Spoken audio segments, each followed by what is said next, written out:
Was Lilith Adam's first wife? Real or symbolic? In the beginning, there was no noise, only silence. And inside that silence, a whisper formed.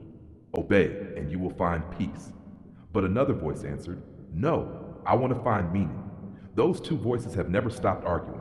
One seeks safety, the other seeks truth. Maybe that's why humanity still carries two names within itself, Adam and Lilith. Ancient stones carry an echo older than any scripture. The first woman was forgotten because she asked to be equal. Some read it as myth, others as warning. But maybe it's neither.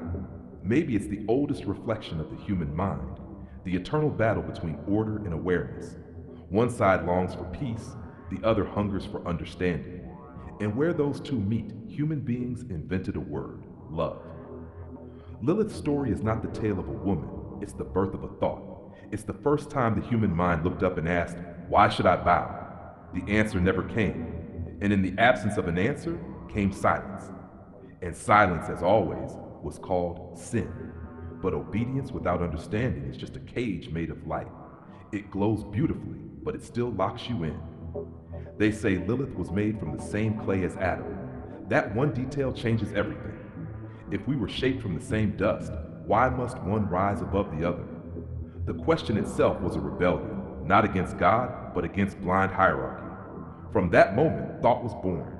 And every time a human asked why, someone somewhere said, That's forbidden.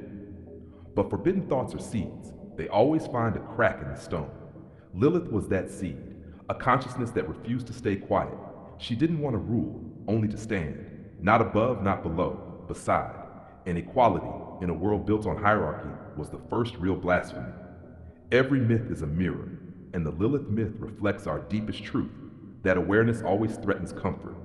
That thought itself is a kind of exile, because once you think, you can never truly return to silence again.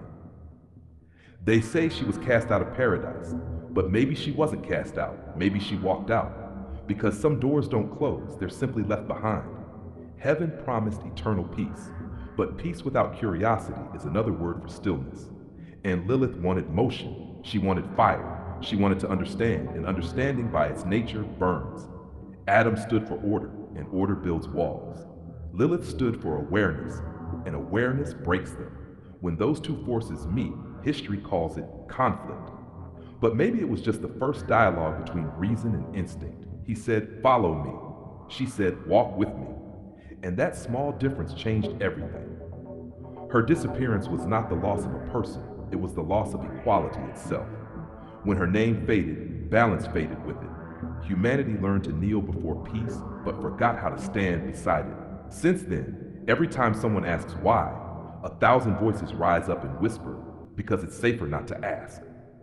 Safety is not the same as truth. The mind knows this. That's why it never stops moving. Lilith's exile, if it ever happened, wasn't punishment, it was evolution, because every civilization is born from a question, and every question is born from discomfort. Discomfort is not the enemy of peace, it's the path to it. Maybe Lilith never existed as flesh. Maybe she was always an idea, a spark in the clay before the breath of life, a thought that refused to vanish. That thought lives inside us still. Every time we wonder, every time we challenge, every time we dare to think differently. That's her voice. Some say she was evil, but evil is just the name given to what we can't control. What if she wasn't evil at all, just aware?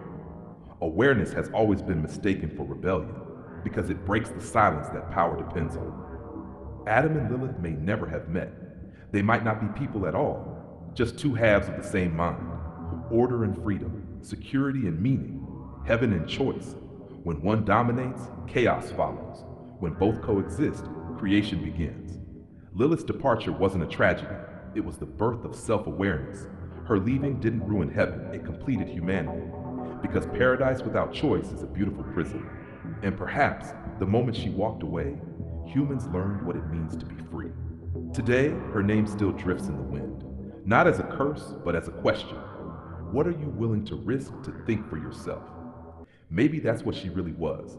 Not Adam's wife, but the human mind's first whisper of freedom.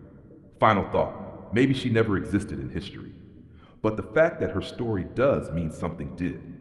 Because without her, we might still be in paradise. Silent, obedient, and utterly unaware that we were never free. Lilith is not a name, it's a reminder that awareness costs comfort, that thinking is an act of courage, and that sometimes, to be truly human, you must walk out of heaven yourself.